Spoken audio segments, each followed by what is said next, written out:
sebelum kita sambut firman Tuhan.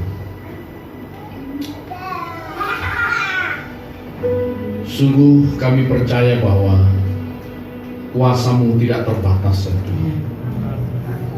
Tiada yang mustahil bagi setiap kami yang percaya dan menaruh pengharapan kami kepada Tuhan.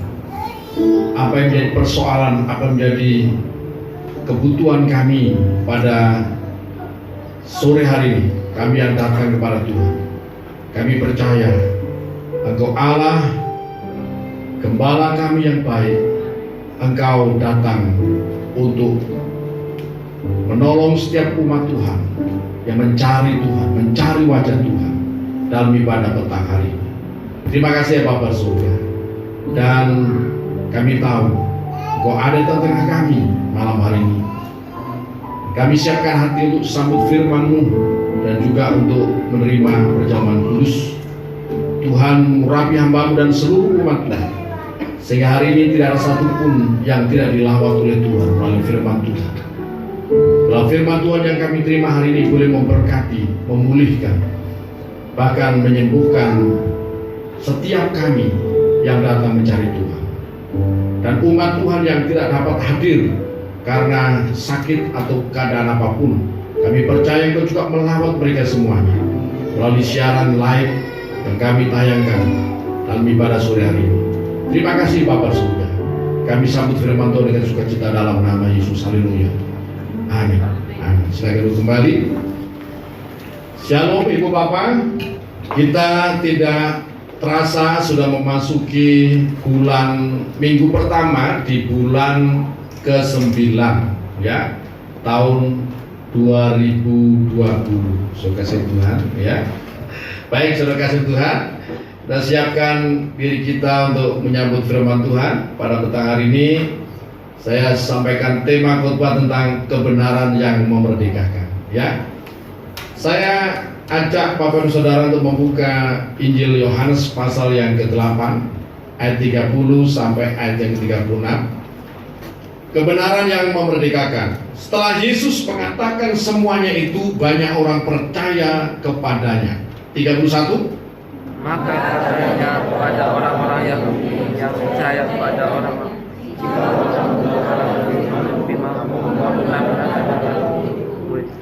dan kamu akan mengetahui kebenaran, dan kebenaran itu akan memerdekakan kamu. 33. Jawab mereka, kami adalah keturunan Abraham dan tidak memiliki siapa-siapa. Bagaimana engkau dapat berkata Kata Yesus kepada mereka, aku berkata kepadamu, sesungguhnya setiap orang yang berbuat dosa adalah hamba dosa. 35.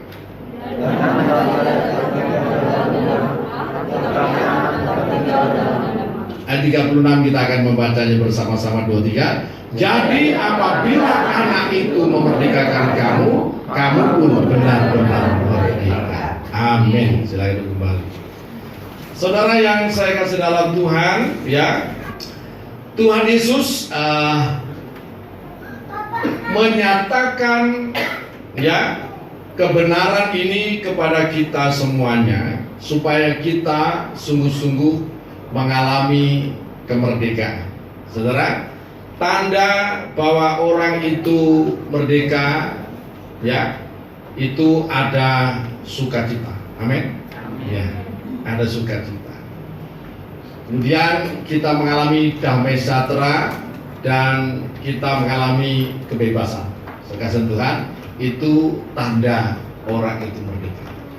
Tapi ada tanda-tanda bahwa ya orang itu hidup di dalam penjajahan ya, dalam hal ini penjajahan kuasa dosa, saudara ya. Dia tidak memiliki kebebasan dalam berpikir dan dalam bertindak, saudara ya.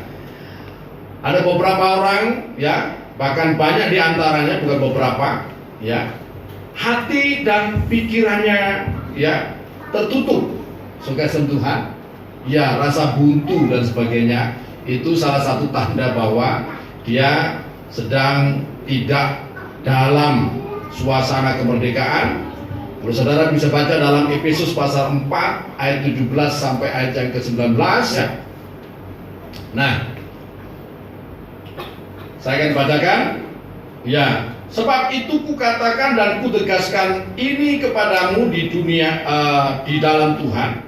Jangan hidup lagi sama seperti orang-orang yang tidak mengenal Allah dengan pikirannya sia-sia dan pengertiannya yang gelap, jauh dari hidup persekutuan dengan Allah karena kebodohan yang ada dalam mereka dan karena kedegilan hati mereka. Sekasihan Tuhan, salah satu tanda bahwa orang hidup di dalam penjajahan kuasa dosa itu dia hidup di dalam jauh dari persekutuan dengan Allah, ya, pikirannya, ya, atau hatinya degil, ya. Jadi tidak dapat memahami apa itu, ya, dan dapat menikmati, maksud saya begitu, ya, kehidupan, bahkan akan menjadi tawanan berbagai macam, ya, dosa yang membelenggu hidupnya, ya.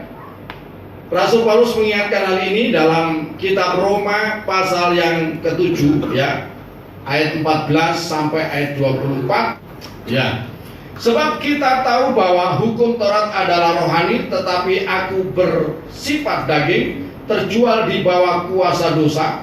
Sebab apa yang aku perbuat aku tidak tahu, karena bukan apa yang aku kehendaki yang aku perbuat, tetapi apa yang aku benci, itulah yang aku perbuat. Jadi jika aku perbuat apa yang tidak aku kehendaki, aku menyetujui bahwa hukum Taurat itu baik.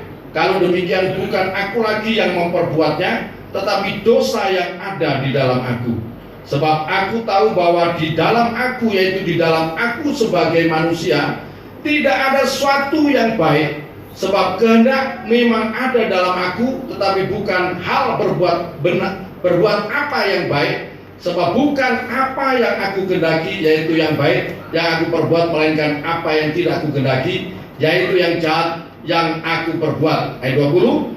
Jadi jika aku perbuat apa yang tidak aku kehendaki, maka bukan lagi aku yang memperbuatnya, tetapi dosa yang diam di dalam aku. Saudara dalam Tuhan, ya, tanda bahwa orang itu hidup di dalam penjajahan kuasa dosa adalah dia tidak bisa mengendalikan dirinya. Dia tahu berbuat baik, tetapi, ya, justru yang diperbuat itu adalah hal-hal yang tidak baik. Itu tanda bahwa dia sedang berada di dalam penguasaan kuasa dosa. Kasih dalam Tuhan, ya.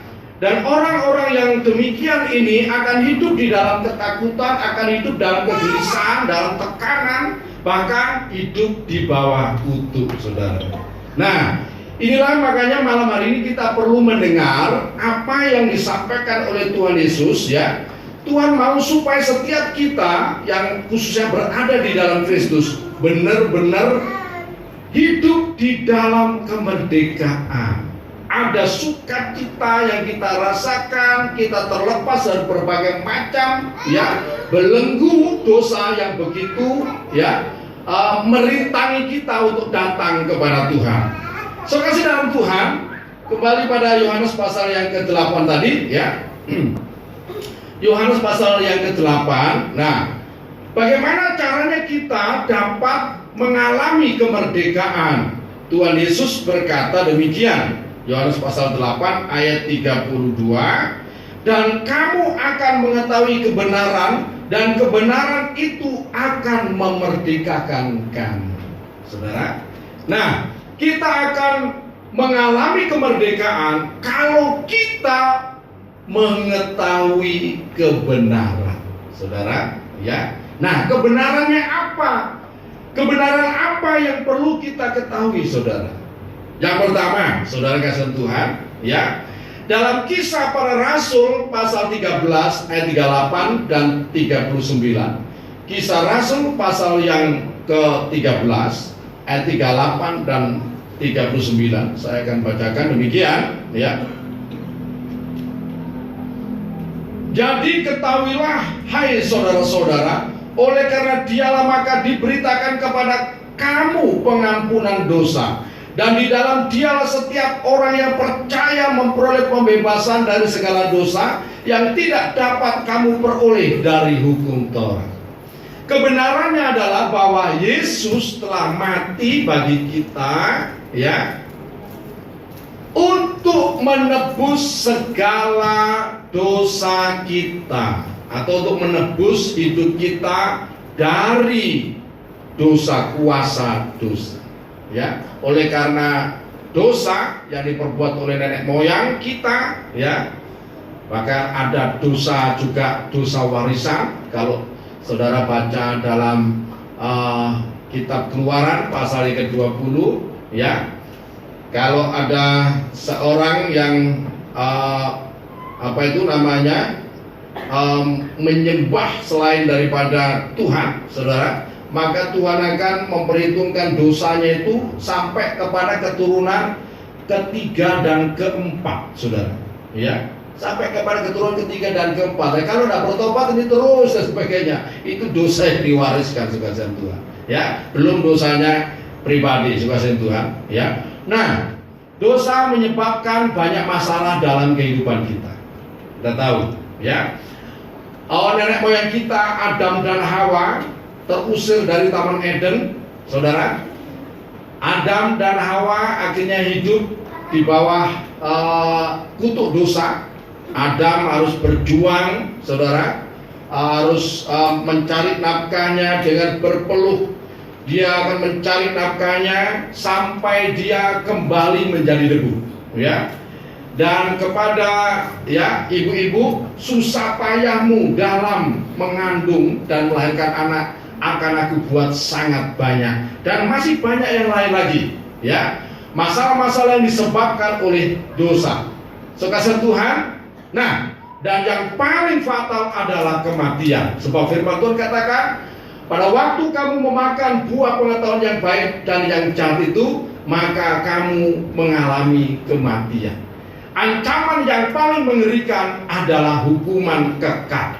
Sekasihan Tuhan, ya, sehebat apapun, sekaya apapun, sesukses apapun manusia, kalau hidup di dalam dosa, dosanya belum diselesaikan, maka dia terancam dengan hukuman kekal, hukuman kematian. Namun puji nama Tuhan, ya, kita perlu mendengar kebenaran. Kebenarannya yaitu bahwa Yesus 2000 tahun yang lalu telah mati untuk menanggung segala dosa saya dan dosa saudara. Diselesaikannya di atas kayu salib, saudara, dosa saya dan dosa kita. Dan sekarang di dalam Kristus kita telah menerima pengampunan dosa. Dan inilah yang diberitakan oleh para rasul, dan yang hari ini saya beritakan kepada Bapak Ibu dan Saudara, bahwa, ya, saudara di dalam Kristus Yesus telah menerima pengampunan dosa. Amin. Ya. Dan firman Tuhan katakan, jangan berbuat dosa lagi. Itu kebenaran, saudara. Ya, haleluya. Dosa apapun, saudara. Firman Tuhan katakan, ketika Yesus disalib, saudara, pergumulannya luar biasa sebelum disalib, saudara. Tuhan Yesus bergumul di Bukit Zaitun, saudara, sampai keringatnya, saudara, bercampur dengan darah. Artinya apa? Itu satu pergumulan yang sangat berat. Dia harus menanggung dosa seluruh umat manusia, sekasihan Tuhan. Ya, ya. Karena dosa itu dia terpisah dengan Bapaknya, sekasihan Tuhan. Ya. Dan itu yang dilakukan oleh Kristus di atas kayu salib bagi saya dan saudara. Sehingga saudara yang hari ini Roh Kudus berbicara mungkin kepada saudara, kamu masih ada dosa dan harus kita mengaku dosa itu. Firman Tuhan katakan, kalau kita mengaku dosa kita datang pada Tuhan Yesus, maka dosa kita akan diampuni. Amin. Ya. Jadi kita tidak perlu membawa lembu ke gereja, membawa domba ke gereja, atau menumpahkan darah untuk menyelesaikan dosa kita. Kita sudah punya korban, ya, darah perjanjian, Dan Yesus Kristus sudah berdiri di hadapan Allah Bapanya sebagai imam besar bagi saya dan saudara, ya. Yesus Kristus naik ke surga, dia berdiri di hadapan Allah sebagai imam besar untuk kepentingan saya dan kepentingan saudara, ya. Ketika kita berdosa datang pada Tuhan, maka firman Tuhan katakan, sekalipun dosamu seperti kirmisi akan dijadikan putih seperti salju. Saudara, kemudian yang berikutnya, yang kebenaran yang kedua yang perlu kita ketahui bahwa, ya, oleh kematian Kristus sekarang ini kita telah diperdamaikan. Saudara, dalam Kolose pasal yang pertama, kitab atau surat Kolose, surat Rasul Paulus yang ditujukan kepada jemaat di Kolose. Kolose pasal yang pertama ayat 15 sampai 22 saya akan bacakan untuk Bapak Ibu dan Saudara, ya. Kolose 1 ya, ayat 19 sampai 22, ya. Karena seluruh kepenuhan Allah berkenan diam di dalam Dia, dan oleh Dialah Ia memperdamaikan segala sesuatu dengan dirinya, baik yang ada di bumi maupun yang ada di surga, sesudah Ia mengadakan pendamaian oleh darah salib Kristus. Juga kamu yang dahulu hidup jauh dari Allah dan yang memusuhinya dalam hati dan pikiran seperti yang nyata dari perbuatanmu yang jahat, sekarang diperdamaikannya di dalam tubuh jasmani Kristus oleh kematiannya, untuk menempatkan kamu kudus dan tak bercela dan tak bercacat di hadapannya. Saudara, perhatikan baik-baik, ya. Kematian Kristus di atas kayu salib adalah untuk memperdamaikan kita. Pertanyaan begini, bagaimana mungkin seorang manusia, ya, manusia Yesus mampu menjadi jaminan, ya, untuk pendamaian, ya, antara Allah dan manusia? Sekasihan Tuhan, mampu menjadi kurban pendamaian untuk kita dengan Allah di surga. Sekasihan Tuhan, ya, karena Yesus bukanlah manusia biasa. Pada ayat yang ke-15, ya, pada ayat 15 saya akan bacakan, Ia adalah gambar Allah yang tidak kelihatan, yang sulung, lebih utama dari segala yang diciptakan. Yesus adalah gambar Allah yang tidak kelihatan, yang sulung, lebih utama dari segala yang diciptakan, ya. Dan seluruh kepenuhan Allah berkenan diam di dalam Dia, ya.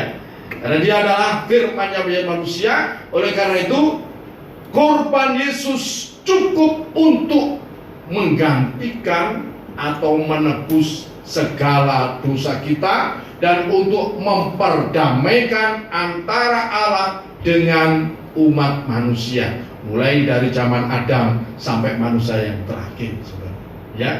Jadi korban Yesus sangat mumpuni untuk memperdamaikan.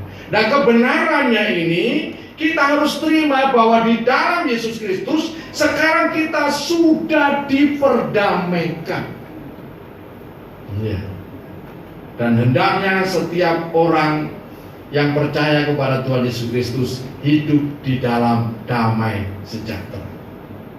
Tanda bahwa saudara ini adalah anak Allah, ya, adalah jikalau saudara membawa damai sejahtera. Amin.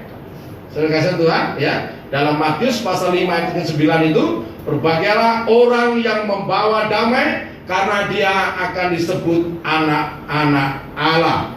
Bagaimana kita bisa membawa damai kalau diri kita sudah diperdamaikan? Ya, perdamaikan.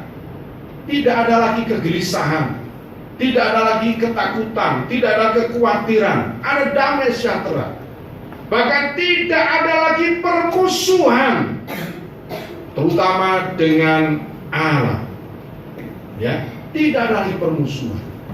Bahkan kita dapat mengasihi Allah dengan benar. Amin. Suka Tuhan, ya. Sebab ini menjadi hukum yang utama dan terutama. Kasihlah Tuhan Allahmu dengan segenap hatimu, dengan segenap jiwamu, dan dengan segenap kekuatanmu. Ya. Hanya orang yang sudah diperdamaikan oleh darah salib Kristus, ya, yang dapat mengasihi Allah dengan benar. Saudara. Ya. Bagaimana tanda bahwa kita mengasihi Allah? Dalam Yohanes pasal yang ke-14 ayat 15, kalau kita berpegang, ya, kalau ditayangkan Yohanes pasal yang ke-14 ayat yang ke-15, ya, jika kamu mengasihi aku, kamu akan menuruti segala perintahku, ya, ya. Dan perintah Tuhan itu tidak berat bagi orang yang mengasihi Tuhan. Perintah Tuhan itu tidak berat, amin. Ya, 1 Yohanes pasal yang kelima ayat yang ketiga, minta tolong ditayangkan 1 Yohanes pasal yang kelima ayat yang ketiga, ya. Sebab inilah kasih pada Allah, yaitu bahwa kita menuruti perintah-perintahnya. Perintah-perintahnya itu tidak berat. Bagi orang yang sudah diperdamaikan akan dapat mengasihi Tuhan. Dan orang yang mengasihi Tuhan akan dapat melakukan perintah-perintah Allah, dan perintah-perintahnya itu tidak berat. Salah satunya perintah untuk beribadah kepada Tuhan. Amin. Bagi orang yang mengasihi Tuhan, tidak beribadah kepada Tuhan itu masalah rasanya. Amin. Iya, saudara. Tapi bagi orang yang hatinya jauh dari Tuhan, tidak ada masalah. Dan untuk ibadah ini semasa Covid, ya, saya tuliskan sebuah lagu, ya, lagu untuk rindu untuk bertemu dalam ibadah. Telah lama kita tak saling bertemu. Haleluya. Cuma lama ini tidak dinyanyikan. Nanti kapan-kapan saya minta ini dinyanyikan. Ya, dalam suasana keluarga dan ibadah bersama. Haleluya. Saudara yang mau belajar lagu ini bisa buka YouTube Yonus Suryono. Haleluya. Haleluya. Saudara Tuhan, ya. Nah, di dalam Kristus Yesus kebenarannya bahwa kita telah diperdamaikan, karena itu berilah dirimu diperdamaikan. Kenapa orang suka emosi, suka marah-marah, gampang tersinggung, gampang sakit hati? Karena apa? Belum beres hatinya, belum diperdamaikan. Orang yang gampang tersinggung, gampang marah-marah, ya toh, ya, gampang patah hati dan sebagainya, biasanya itu ada masalah dengan batinnya. Kenapa? Ada mungkin hatinya yang terluka yang belum disembuhkan. Ya. Nah, itu perlu dibereskan, disembuhkan, supaya apa? Tidak gampang sakit hati, sedikit-sedikit sakit hati, ya. Tidak diajak senyum aja sakit hati. Waduh, pokoknya apa sakit hati, saudara. Nah, saudara Tuhan, hari ini berilah dirimu untuk diperdamaikan. Amin. Iya. Karena Yesus sudah memperdamaikan kita. Dalam 2 Korintus 5 ayat 18 sampai 21, 2 Korintus pasal 5 ayat 18 sampai 21, Rasul Paulus menuliskan untuk kita demikian, ya. Dan semuanya ini dari Allah yang dengan perantaraan Kristus telah mendamaikan kita dengan dirinya, dan yang telah mempercayakan pelayanan pendamaian itu kepada kami. Sebab Allah mendamaikan dunia dengan dirinya oleh Kristus dengan tidak memperhitungkan pelanggaran mereka. Ia telah mempercayakan berita pendamaian itu kepada kami. Jadi kami ini adalah utusan-utusan Kristus, seakan-akan Allah menasihati kamu dengan perantaran kami dalam nama Kristus. Kami minta kepadamu, berilah dirimu diperdamaikan dengan Allah. Kalau diri kita sudah diperdamaikan dengan Allah, maka keluarga kita akan damai. Kita akan bisa berdamai dengan semua orang. Dengan tetangga kita akan damai. Dengan masyarakat di sekeliling kita akan damai. Dengan jemaat kita akan damai. Amin. Kenapa orang duduk di sana tidak damai, dan sana damai, di sana tidak damai? Karena hatinya masih berkecamuk, belum diperdamaikan. Hari ini saya mesti sampaikan, berilah dirimu diperdamaikan. Makanya tahun 2010 saya tuliskan menjadi satu lagu.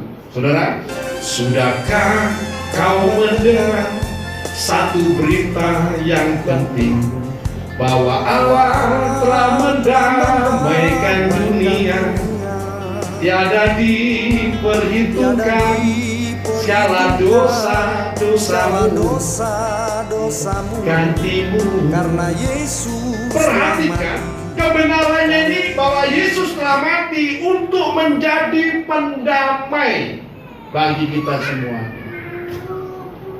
supaya kita bisa memiliki damai. Ya, kita tinggal di mana saja damai, punya uang damai, amin. Nggak punya uang damai, ya. Ya. Ya. Ada loh orang nggak punya uang damai, tapi begitu punya uang ribut. Ada juga yang begitu. Ada juga yang punya uang damai, nggak punya uang ribut. Ada juga begitu, saudara. Ada lagi yang lebih aneh lagi, punya uang nggak punya uang ribut dulu. Nah, ini yang masalah, saudara, ya. Haleluya, saudara. Saya harapkan tidak ada di tempat ini, ya. Haleluya.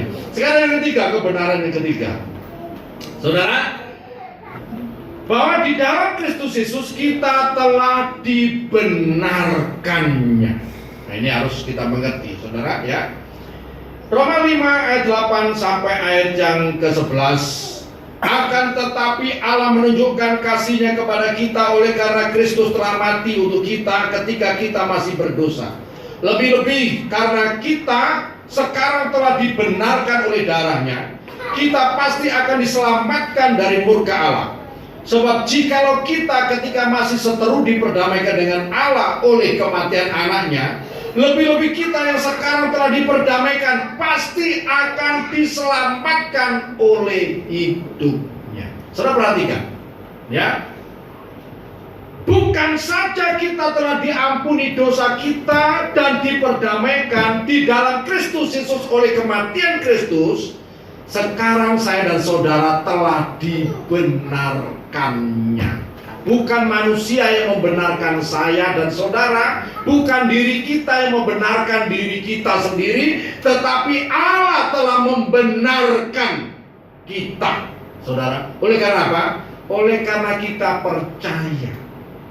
Dalam Efesus pasal 2 ayat 8, Rasul Paulus juga menuliskan kepada kita, Efesus pasal 2 ayat 8, sebab karena kasih karunia kamu diselamatkan oleh iman, itu bukan hasil usahamu tetapi pemberian Allah, ya.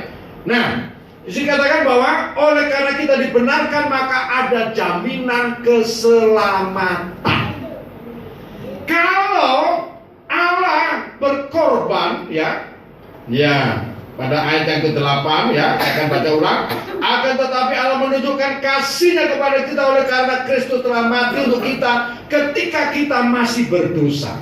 Ketika kita masih berdosa, Allah telah menunjukkan kasih.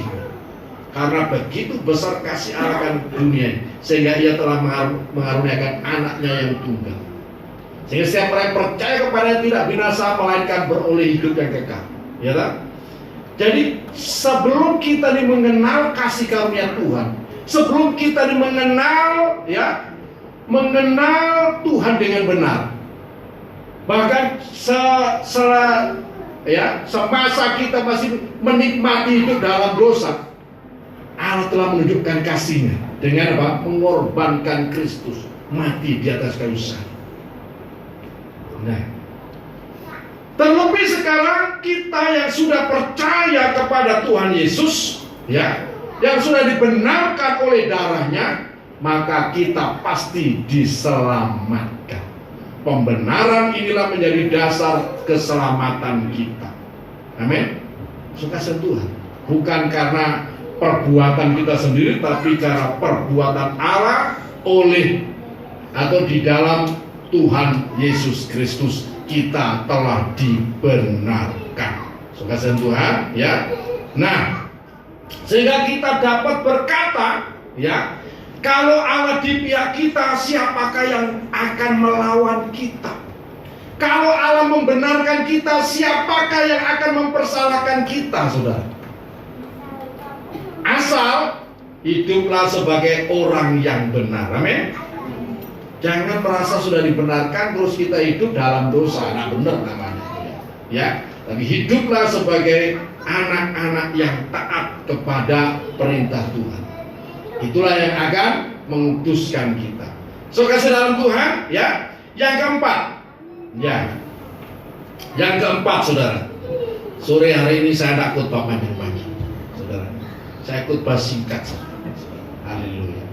Yang keempat, kebenaran yang perlu kita ketahui yaitu bahwa di dalam Kristus Yesus, oleh karena korban Kristus di atas kayu salib, kita semuanya sudah dilepaskan dari segala macam kutuk dosa dan kutuk hukum Taurat. Saudara, Galatia pasal 3 ayat 13 sampai 14. Galatia pasal 3 ayat 13 sampai 14, ya. Saya akan bacakan untuk Bapak Ibu dan Saudara. Kristus telah menebus kita dari kutuk hukum Taurat dengan jalan menjadi kutuk karena kita. Sebab ada tertulis, terkutuklah orang yang digantung pada kayu salib. 14 kita akan baca bersama-sama. 2, 3. Yesus Kristus membuat ini supaya di dalam Dia berkat Abraham sampai kepada bangsa-bangsa lain, sehingga oleh iman kita menerima roh yang telah dijanjikan itu. Kebenarannya ini, saudara, orang yang hidup di bawah kutuk, saudara, sengsara. Amin. Ya. Kalau nanti saudara baca di dalam kitab Ulangan pasal 28, ya. Kitab Ulangan pasal 28 mulai ayat 15 sampai ayat berikutnya, itu kondisi orang yang hidup di bawah kutuk, saudara, mengerikan, saudara. Ya, nanti saudara bisa baca pada ayat 22, Ulangan pasal 28, ya. Dia akan dihajar dengan berbagai macam penyakit. Salah satu tanda bahwa orang itu hidup di bawah kutuk, dihajar dengan berbagai macam penyakit. Ada sekasih dalam Tuhan, ya. Jadi tanda bahwa orang itu di bawah kutuk dikejar dengan sakit penyakit. Itu. Hari ini saya katakan saudara tidak sedang di bawah kutuk karena apa, sedang mewabah memang. Ya, dan puji nama Tuhan, kita dalam perlindungan Tuhan. Ya, amin. Ya, semua jemaat, saya terus berdoa semuanya biarlah terus dalam perlindungan Tuhan. Kuasa Tuhan yang nyata. Sebab Yesus Kristus telah menang atas segalanya. Firman-Nya katakan dalam Wahyu pasal yang pertama ayat 17-18 itu, ya. Ya, Dia memegang segala kunci maut dan kerajaan maut. Jadi jangan takut, saudara. Ya. Nah, saudara Tuhan, kemudian kita lihat dalam Ulangan. Biar saya tidak dongeng, saudara. Ulangan pasal yang ke-28, saudara. Ya. Sekarang saya akan baca ayat 23. Ulangan pasal 28 ayat yang ke-23. Ya. Demikian firman Tuhan, juga langit yang di atas kepalamu akan menjadi tembaga dan tanah yang di bawah pun menjadi besi. Perhatikan, orang yang hidup di bawah kutuk, ya, itu susah dalam segala usaha dan pekerjaannya. Biarpun dia bekerja membanting tulang, tapi hasilnya tidak maksimal. Langit itu seperti tembaga, tanah itu seperti besi. Susah, ya, luar biasa. Itu tanda bahwa orang itu hidup di bawah kutuk. Kemudian yang berikutnya pada ayat 28, ya, ayat 25. Ayat 25 pada pasal yang ke-28, ya. Saya akan bacakan demikian. Tuhan akan membiarkan engkau terpukul kalah oleh musuhmu. Bersatu jalan engkau akan keluar menyerang mereka, tetapi bertujuh jalan engkau akan lari dari depan mereka, sehingga engkau menjadi kengerian bagi segala kerajaan di bumi. Perhatikan, ya. Orang yang hidup tanda bahwa orang itu di bawah kutuk, dia bukan hanya, ya, sekali dua kali mengalami kegagalan, tapi apapun yang diusahakan itu selalu gagal, lebih banyak gagalnya daripada berhasilnya. Bahkan bersatu jalan kita melawan masalah kita, tetapi lari kocar kacir, itu tanda bahwa kita hidup di bawah kutuk. Tidak ada satupun usaha yang dikerjakan itu bisa kita selesaikan dengan baik dan menghasilkan hasil yang baik. Itu tanda bahwa orang hidup di bawah kutuk. Ya. Biarpun kerja keras membanting tulang sampai 10 tahun, tidak ada hasilnya, tidak rupa apa-apa. Karena apa? Hidup di bawah kutuk. Saudara Tuhan. Kemudian pada ayat 30 sampai 33 ya, saya akan bacakan. Ya, engkau akan bertunangan dengan seorang perempuan, tetapi orang lain akan menidurinya. Engkau akan mendirikan rumah, tetapi tidak akan mendiaminya. Engkau akan membuat kebun anggur, tetapi tidak akan mengecap hasilnya. Nanti saudara baca sendiri sampai ayat yang ke-33. Artinya apa? Orang hidup di bawah kutuk ketiban sial terus. Saudara, sial. Ya. Punya pacar, saudara. Tahu-tahu apa? Dibawa lari orang. Nah, sudah naksir dengan setengah mati, luar biasa ya. Sudah berupaya untuk untuk ngapeli, bawa ini, bawa itu sebagainya. Tahu-tahu menikah dengan orang lain. Nah, ini namanya sial. Ya, saudara Tuhan, ya. Saudara Tuhan bahkan mendirikan rumah, tapi tidak. Ya, setelah rumah berdiri, bukan dia yang nempati, disita sama bank, saudara. Ini namanya hidup di bawah kutuk, saudara. Ya, dan yang lain-lain, ya, banyak kesialan-kesialan dialami. Ini tanda orang di bawah kutuk. Haleluya. Makanya orang seperti ini biasa sedikit ngomong sialan. Ya, itu tandanya orang hidup di bawah kutuk, sialan terus. Haleluya ya. Nah, saudara Tuhan, kemudian ayat yang ke-40, saudara, saya lompat ayat 40. Pohon-pohon zaitun akan kau punyai di seluruh daerahmu, tetapi engkau tidak akan berurap dengan minyaknya, sebab buah zaitunmu akan gugur. Artinya apa, saudara dalam Tuhan? Orang yang hidup di bawah kutuk bukan hanya mengalami kesialan, tetapi mengalami kegagalan. Ya. Nah, sering kali gagal, bikin kue gagal, bikin usaha ini gagal, ya. Bikin roti kukus bantat, saudara. Nggak jadi, saudara. Ya. Nah, itu perlu belajar. Bukan karena itu tandanya kena kutuk, bukan. Itu karena belum bisa, harus belajar lagi. Amin ya. Nah, gagal. Kalau gagal sekali, dua kali tidak ada masalah. Sebab tidak ada keberhasilan tanpa kegagalan. Tapi kalau gagal terus, ya, dikasih nama depannya Gatot, saudara. Gagal total. Saudara Tuhan. Nah, saudara Tuhan ya, ini perhatikan baik-baik ya. Kemudian pada ayat 44, perhatikan baik-baik ya. Orang yang hidup di bawah kutuk, ia akan memberi pinjaman. Ayat 43 dan 44 ya. Orang asing yang ada di tengah-tengahmu akan menjadi makin tinggi mengatasi engkau, tetapi engkau menjadi makin rendah. Ia akan memberi pinjaman kepadamu, tetapi engkau tidak akan memberi pinjaman kepadanya. Ia akan menjadi kepala, tetapi engkau akan menjadi ekor. Perhatikan, saudara. Tanda bahwa orang itu hidup di bawah kutuk, saudara, maka dia kalah bersaing. Bagaimana? Sudah sial, gagal, kalah bersaing, tidak pernah memenangkan satu perlombaan, satu persaingan. Tidak bisa bersaing.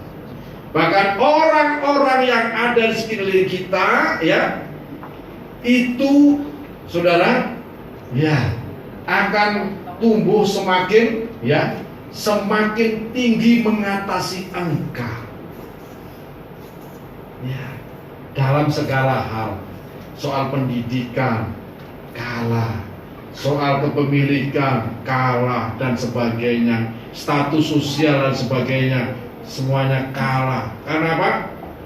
Karena hidup di bawah kutuk. Bahkan engkau akan mencari pinjaman, bukan memberi pinjaman. Tanda bahwa orang diberkati, engkau akan naik terus menjadi kepala dan bukan menjadi ekor. Engkau akan memberi pinjaman dan bukan mencari pinjaman. Amin. Mohon maaf. yang hari ini punya banyak pinjaman. Haleluya, ya. Ya.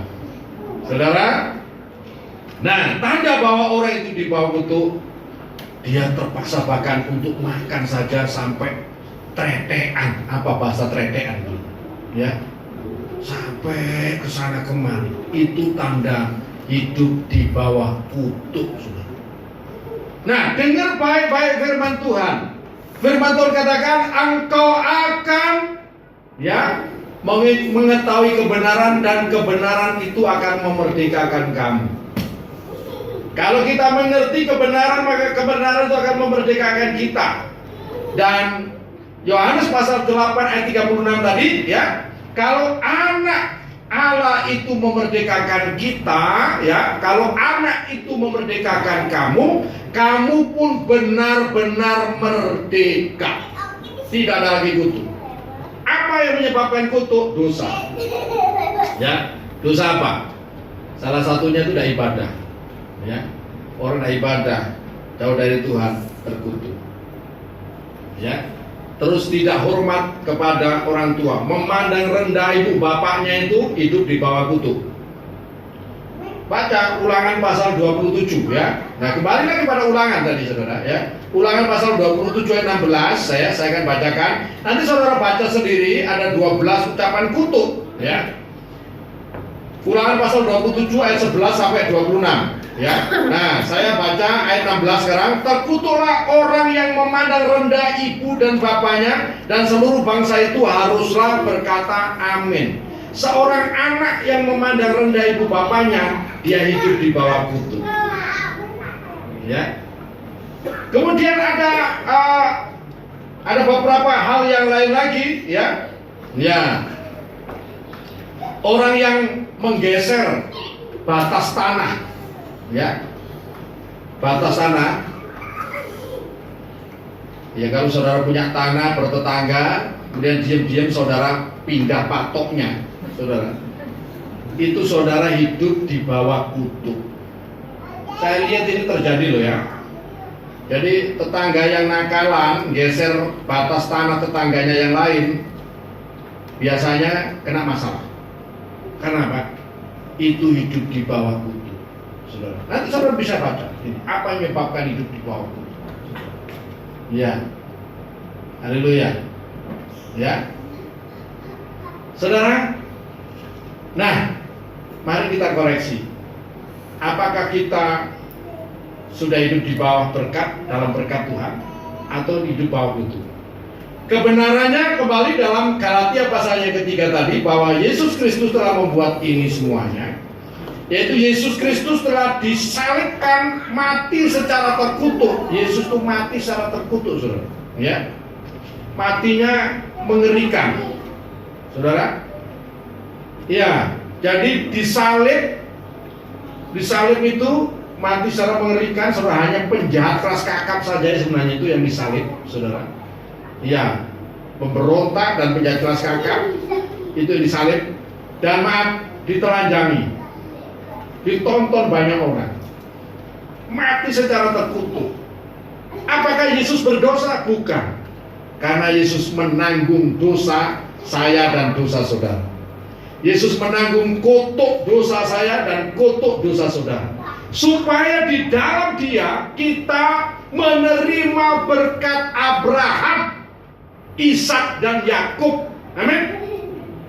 Nah, ini kebenaran yang perlu kita dengar, bahwa di dalam Yesus saya dan saudara itu layak menerima berkat Abraham, Ishak dan Yakub.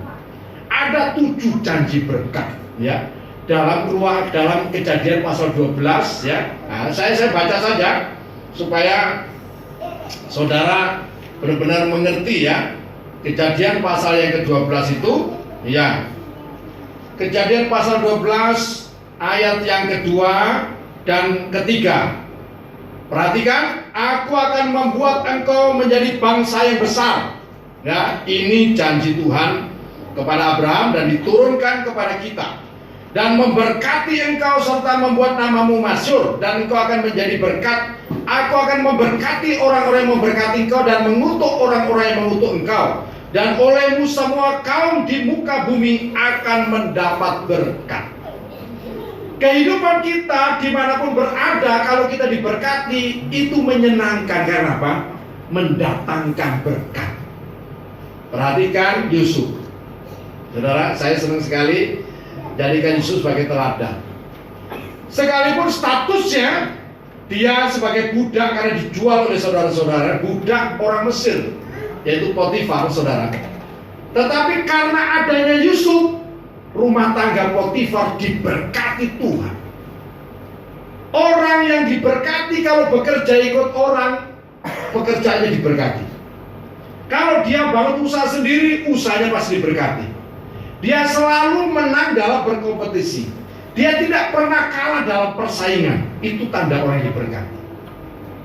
Bahkan sekalipun firman Tuhan katakan, sekalipun ada orang yang berusaha untuk menjegal saudara, kalau saudara diberkati, firman Tuhan akan berlaku. Siapa yang memberkati engkau diberkati Tuhan, tapi siapa yang mengutuk engkau dikutuk Tuhan. Siapa yang mengusik orang diberkati Tuhan akan dilawan oleh Tuhan. Loh, tidak sembarangan saudara. Ya. Bahkan Yusuf sampai di penjara pun karena difitnah, saudara, di penjara. Di penjara itu pun diberkati, jadi ramai, jadi guyup karena adanya Yusuf, saudara. Bahkan dari penjara Yusuf naik menjadi perdana menteri. Dia menjadi berkat bagi bangsa, ya, bukan hanya bangsa Mesir, tapi bangsa-bangsa yang ada di sekeliling Mesir. Itu Mesir pada waktu itu negara superpower di zamannya, saudara. Sebelum ya ada negara-negara yang lain. Setelah Babilonia, Mesir, ya, Mesir itu negara superpower. Dan Yusuf sebagai perdana menteri di sana, ya, dan dia menjadi berkat. Kenapa? Karena dia orang yang diberkati Tuhan. Kalau kita diberkati Tuhan, sekali lagi, apa saja yang saudara usahakan akan berhasil. Sekalipun saudara menghadapi banyak tantangan, jangan takut. Yakinlah kalau saudara diberkati Tuhan, pasti menang. Amin. Pasti menang, itu jaminan. Ya, kalau saudara diberkati Tuhan, pasti berhasil. Apa saja yang usahakan akan berhasil. Karena itu jangan malas untuk bersaing, jangan takut untuk berkompetisi, jangan takut untuk memulai. Karena apa? Yakinlah kalau saudara diberkati Tuhan, pasti berhasil. Dan kalau saudara mendengar baik-baik suara Tuhan, maka perjalananmu akan naik dan bukan turun. Ya, ya. Dan berkat itu adalah spirit. Katakan, berkat itu adalah roh. Ya. Kemiskinan itu roh juga, saudara. Ya, kemiskinan itu roh. Tanda bahwa orang itu ada tanda roh kemiskinan, didiami roh kemiskinan, ya, ngomel terus, menggerutu terus, itu tandanya, saudara. Amin. Ya, tandanya ngamuk-ngamuk terus, nah itu roh kemiskinan, ya. Mukanya cemberut terus itu, nah itu roh kemiskinan.